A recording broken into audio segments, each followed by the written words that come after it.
Hello, am I live? It looks like the clock is ticking. Welcome to my office.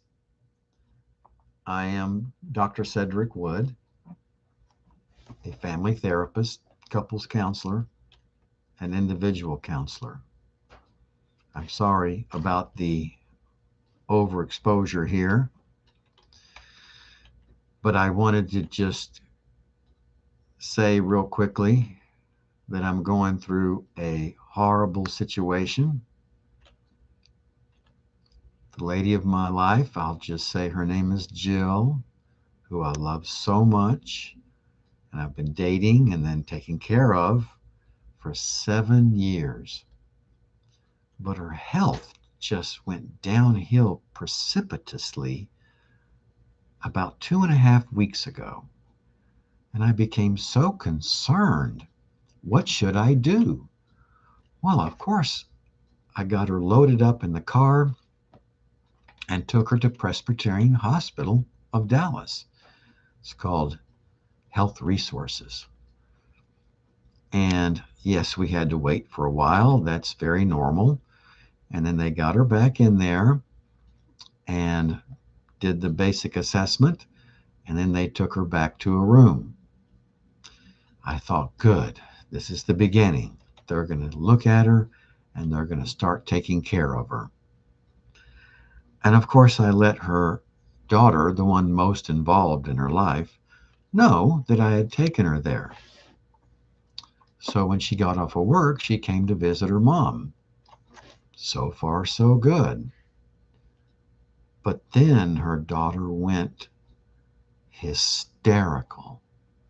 She went ballistic, saying the most vile things about the fact that I had taken her there instead of where she had wanted to take her. So eventually they asked us both to leave. I didn't think that would change the fact that I would come back the next day to check on her and see if she'd gotten settled and to let her know how much I care about her and love her. And over the next 2 or 3 days, I was able to do that with supervision for some reason.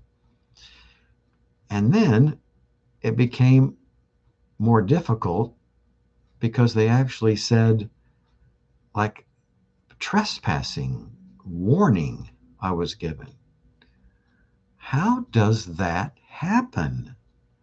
You love somebody, she loves me, I'm concerned about her, I take her to the hospital to be treated, and then because of something that her daughter said, they tried to block me from spending time with her and showing her the love and care that I've shown her for 7 years. So each day that goes by that I'm not allowed to go see her, my heart is breaking, of course, very confused. What's going on? And I can only imagine how confused she is. About a week ago, she called me 5 o'clock in the morning several times with the phone that I bought for her, wanting to talk to me, wanting to see me. And I told her I would try, but they weren't letting me in. And then I could overhear a nurse or a nurse's aide treating her badly. I heard it with my own ears. And I can't do a thing about it because I am persona non grata on the hospital unit where I placed my spouse 2 weeks ago for treatment. It's unbelievable. It's shocking. It's hurtful. And no matter who I talk to at the hospital, no matter who I talk to outside the hospital, like a neuropsychologist or a psychiatrist acquaintance of mine, no one's able to do anything about it because of HIPAA We've got to watch who finds out about the fact that you're here. I know she's there. I brought her there. And so I cannot believe that some people can allow themselves to become so vicious, so aggressive, and so cruel. And this daughter is driving a car that I bought for her and loaned her so that she would have transportation. You know what they say, no good turn goes unpunished. I let her sleep many nights in this office right here because she had no place to sleep. I wanted to show Jill that I cared about her and any member of her family. I'm here for you. And my reward 7 years later is to be locked out of her life by her daughter and possibly her other children.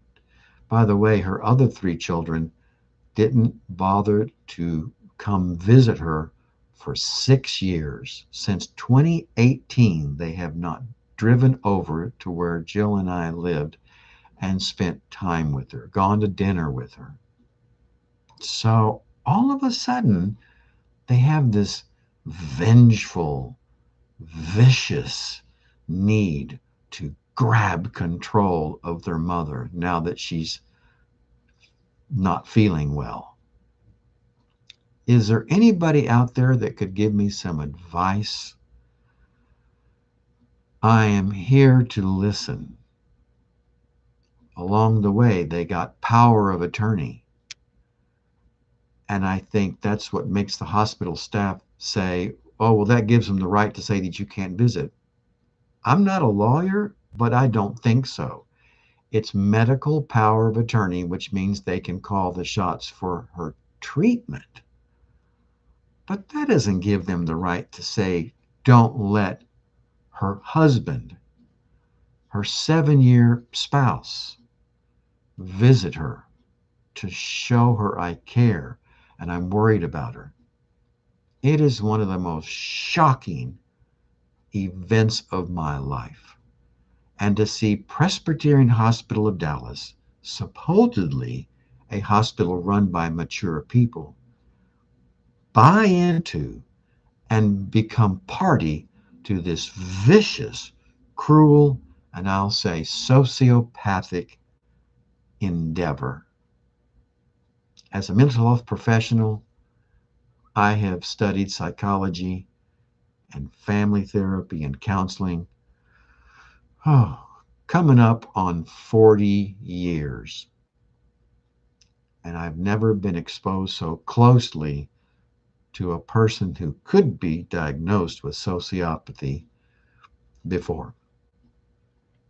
If you have any ideas, call me 214-394-4040. Let me know what you think I should do about this situation. My heart is breaking, and I think Jill's heart is breaking because she loves me and I love her. Thank you for listening. I'm looking forward to your emails or your phone calls. Thank you.